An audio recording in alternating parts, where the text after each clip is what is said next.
Le 19 avril 2012, au cenote Checmoul, près de Playa del Carmen, deux touristes brésiliens arrivent avec ce mélange qu'on reconnaît tous immédiatement. L'excitation et la confiance. Cette impression que tout est sous contrôle parce qu'ils ont choisi un professionnel. Ils étaient jeunes, en lune de miel. Chacmoul est connu dans la communauté technique comme un site accessible, presque accueillant. Beaucoup de guides y amènent leurs clients pour une première immersion dans le monde cavernicole. Il possède une zone dite caverne éclairée par la lumière naturelle.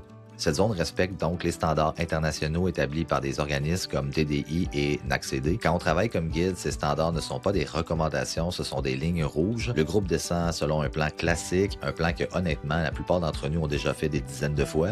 Descente progressive, stabilisation, progression lente le long de la ligne permanente installée pour les circuits touristiques. À ce moment-là, d'après les reconstructions issues des rapports de la National Speleology Society Cave Diving Section, le guide décide de quitter le parcours prévu, pas par négligence apparente, probablement par envie d'offrir quelque chose de plus spectaculaire, quelque chose que les clients pourraient raconter, quelque chose qui ferait de lui le guide qui montre ce que les autres ne montrent pas. Ils choisissent donc de pénétrer une section plus profonde du réseau, une zone nécessitant de franchir une restriction rocheuse, une zone où la lumière naturelle disparaît complètement. Pour y arriver, ils lâchent la ligne principale pour progresser visuellement. Pour un plongeur souterrain, c'est l'équivalent de lâcher une corde en paroi verticale, mais ses clients ne pouvaient pas le savoir. Ils voyaient un professionnel calme, assuré, habitué à cet environnement.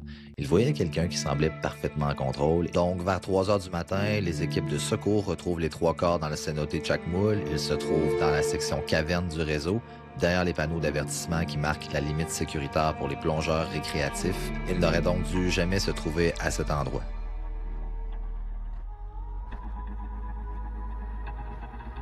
Une fois qu'on a parlé en détail de l'événement, je vais vous parler du syndrome du guide, une partie qui est assez inconfortable et même pour moi, surtout à aborder entre guides, parce qu'elle nous oblige à regarder notre propre métier.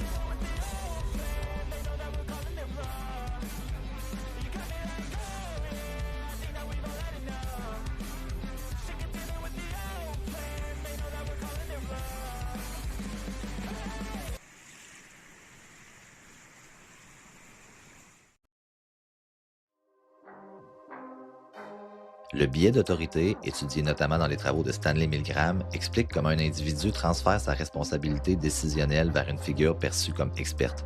Dans le guiding, ce biais est omniprésent. Le guide espagnol impliqué dans cet accident n'était pas un débutant.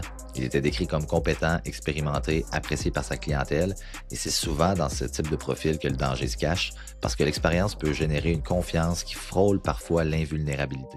Entre nous, on connaît tous ce moment où un client nous regarde avec cette confiance totale, ce moment où on ressent une pression implicite d'offrir quelque chose d'exceptionnel, d'aller un peu plus loin parce que le client a payé, de montrer ce que les autres ne montrent pas. Le règle du tiers, par exemple, n'est pas une tradition arbitraire.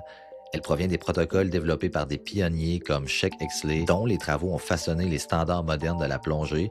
Ces règles ont été construites à partir d'accidents réels, analysés, disséqués, pour que les générations suivantes ne répètent pas les mêmes erreurs. Et évidemment, cette histoire ne concerne pas uniquement les guides, elle concerne aussi les voyageurs.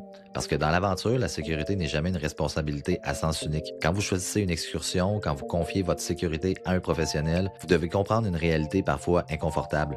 Même les guides expérimentés restent des humains. Ils peuvent ressentir la pression de satisfaire, d'impressionner, de livrer l'expérience parfaite. Ça s'appelle l'ego. Et parfois, sans s'en rendre compte, cette pression peut influencer leurs décisions. L'accident de Chacmoul nous rappelle une réalité fondamentale que tous les professionnels du terrain connaissent. La nature n'est jamais dangereuse par intention, elle est dangereuse par cohérence. Elle fonctionne selon des règles précises, immuables, que nous devons comprendre et respecter si nous voulons continuer à explorer ces mêmes environnements.